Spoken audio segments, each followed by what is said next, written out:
Hi friends, നമസ്കാരം. പുതിയൊരു വീഡിയോയിലേക്ക് എല്ലാവർക്കും സ്വാഗതം. Welcome back to my channel VB H home. എല്ലാവർക്കും സുഖമല്ലേ? ഞാനും സുഖമായിട്ടിരിക്കുന്നത്. ഇന്ന് നമുക്ക് നല്ലൊരു ഹെൽത്തി ആയിട്ടുള്ള സൂപ്പ് തയ്യാറാക്കാം. കുട്ടികൾക്കും മുതിർന്നവർക്കും വെയിറ്റ് ലോസ് ചെയ്യുന്നവർക്കും ഒക്കെ ഹെൽപ്ഫുള്ളായിട്ടുള്ള ഉപയോഗിക്കാൻ പറ്റുന്ന നല്ലൊരു സൂപ്പിൻ്റെ റെസിപ്പിയാണ്. ഉണ്ടാക്കുന്നത് എങ്ങനെയാണെന്നും എന്തൊക്കെ ഇൻഗ്രീഡിയൻസ് വേണമെന്ന് നോക്കാം. വീഡിയോയിലോട്ട് പോകാമേ.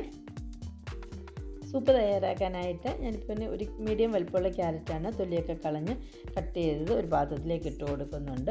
കുറച്ച് ബ്രോക്കോളി എടുത്തിട്ടുണ്ട് കേട്ടോ. ഒരു 250 ഗ്രാം വെയിറ്റ് വരുന്ന ബ്രോക്കോളിയുടെ ഒരു കാൽഭാഗം അരിഞ്ഞെടുത്തിട്ടുള്ളതാണ്. നല്ലതുപോലെ ബ്രോക്കോളി ചെറു ചൂടുവെള്ളത്തിൽ ഉപ്പിട്ട് കഴുകി എടുത്തിട്ടുള്ളതാണ്. അല്ലെങ്കിൽ അതിനകത്തിൽ എന്തെങ്കിലും പൊടിയോ പുഴുക്കളോ ഒക്കെ ഉണ്ടെന്നുണ്ടെങ്കിൽ മാറാൻ വേണ്ടിയാണ് ചെറു ചൂടുവെള്ളത്തിൽ ഉപ്പിട്ട് കഴുകി എടുക്കുന്നത്. അങ്ങനെ കഴുകി എടുത്തിട്ടുള്ള ബ്രോക്കോളിയും കൂടെ പാത്രത്തിലേക്ക് ഇട്ട് കൊടുത്തിട്ടുണ്ട്. 1 കപ്പ് വെള്ളം കൂടെ ഒഴിച്ച് കൊടുത്ത് ഇതൊന്ന് വേവിച്ചെടുക്കണം. ഒരു 2 മുതൽ 3 മിനിറ്റ് സമയം തീരെ മീഡിയം ലോ ഫ്ലെയിമിൽ വെച്ചിട്ട് ക്യാരറ്റ് ഒത്തിരി ഒന്നും അധികമായിട്ട് വെന്ത് ഓവർ കുക്കായി പോകണ്ട.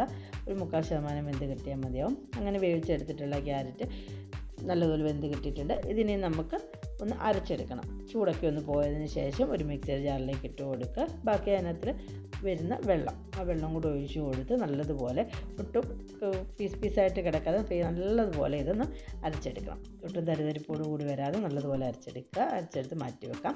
ഒരു പാനിന് ചൂടായി കഴിയുമ്പോഴത്തേക്കും ഞാനിപ്പോൾ ഒലിവ് ഓയിലാണ് ചേർത്ത് കൊടുത്തിട്ടുള്ളത്. ഒലിവ് ഓയിൽ അല്ലെങ്കിൽ മറ്റേതെങ്കിലും ഫ്ലേവർലെസ് ആയിട്ടുള്ള കുക്കിംഗ് ഓയിൽ ഉപയോഗിക്കാം. 1 ടേബിൾ സ്പൂൺ ഒലിവ് ഓയിൽ ഒഴിച്ച് കൊടുത്തിട്ടുണ്ട്. ഇതിലേക്ക് ഒരു 3 ചെറിയ അല്ലി വെളുത്തുള്ളി ചെറുതായിട്ട് അരിഞ്ഞതും ഒരു ബേ ലീഫും. വലിയ ബേ ലീഫ് ആണെങ്കിൽ ഒരെണ്ണം മതി. ഞാനിപ്പോൾ ചെറിയ ബേ ലീഫ് ആയതുകൊണ്ടാണ് 2 എണ്ണം ചേർത്തിട്ടുള്ളത്. ബേ ലീഫും കുറച്ച് സ്പ്രിംഗ് ഓണിയൻ അരിഞ്ഞതും കൂടെ ചേർത്ത് കൊടുക്കണം. ഇതൊന്ന് വാടിയാൽ മതി. ജസ്റ്റ് ഒത്തിരി അങ്ങ് വഴറ്റിയെടുക്കേണ്ട, ജസ്റ്റ് ഒന്ന് വാടിയെടുത്താൽ മതിയാവും. ആ കളറൊക്കെ ഒന്ന് മാറിക്കഴിയുമ്പോഴത്തേക്കും സ്വീറ്റ് കോൺ ചേർത്ത് കൊടുക്കുന്നുണ്ട്. സ്വീറ്റ് കോൺ ഓപ്ഷണലാണ്, നിങ്ങൾക്ക് താല്പര്യം ഉണ്ടെങ്കിൽ ചേർത്ത് കൊടുക്കാം കേട്ടോ. സ്വീറ്റ് കോണിനോട് ചേർത്ത് കൊടുത്ത് ഒരു 1/2 മിനിറ്റ് സമയം ഇതൊന്ന് വഴറ്റിയെടുക്കാം. അങ്ങനെ ഒന്ന് വഴറ്റിയെടുത്തതിന് ശേഷം നമ്മൾ അരച്ചെടുത്ത് വെച്ചിട്ടുള്ള ക്യാരറ്റിൻ്റെയും ബ്രോക്കോളിയുടെയും മിക്സ് ഒന്ന് ഒഴിച്ചു കൊടുക്കാം.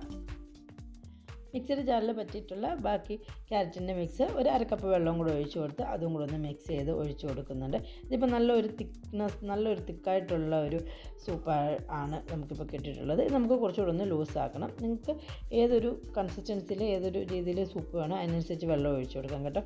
ഞാനിപ്പോൾ ഒരു കപ്പ് വെള്ളം ഒഴിച്ച് കൊടുക്കുന്നുണ്ട്, കുറച്ചുകൂടെ ഒന്ന് ലൂസായി കിട്ടാൻ വേണ്ടി. ശേഷം ടേസ്റ്റിന് ആവശ്യമായിട്ട് 1 ടീസ്പൂൺ ഉപ്പ് ഒത്തിരി മുന്നോട്ട് നിൽക്കേണ്ട കേട്ടോ, കുറച്ച് ഉപ്പ് ചേർത്ത് കൊടുത്താൽ മതി. ശേഷം പിന്നെ ചേർക്കുന്നത് കുരുമുളക് പൊടിച്ചതാണ്, ഒരു 1/4 ടീസ്പൂൺ കുരുമുളക് പൊടി. കുട്ടികൾക്കാണെന്നുണ്ടെങ്കിൽ എരിവ് വേണ്ടെങ്കിൽ കുരുമുളക് പൊടി ഒഴിവാക്കാവുന്നതാണ്. ശേഷം നല്ലതുപോലെ മിക്സ് ചെയ്ത് ഇതൊന്ന് 1 മിനിറ്റ് സമയം ഒന്ന് തിളപ്പിച്ചെടുക്കുക. നല്ലൊരു മണമൊക്കെ വരുന്നുണ്ട് കേട്ടോ. വെളുത്തുള്ളിയുടെയും ക്യാരറ്റിൻ്റെയൊക്കെ ഒരു മണമൊക്കെ വന്ന് നല്ലതുപോലെ തിളച്ച് നല്ലൊരു അത്യാവശ്യം തിക്കായിട്ടുള്ള രീതിയിൽ നമുക്ക് സൂപ്പ് ഇവിടെ റെഡിയായി കിട്ടിയിട്ടുണ്ട്. ഇതൊരു 4 പേർക്കൊക്കെ നമുക്ക് സെർവ് ചെയ്യാൻ പറ്റുന്നതാണ്.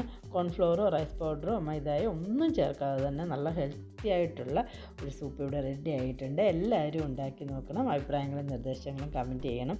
പുതിയ നല്ല വീഡിയോ ആയിട്ട് കാണുന്നതിന് വരെ ബൈ ഗൈസ്. എല്ലാവർക്കും നല്ലൊരു ദിവസം ആശംസിക്കുന്നു. Thank you for watching my video. By.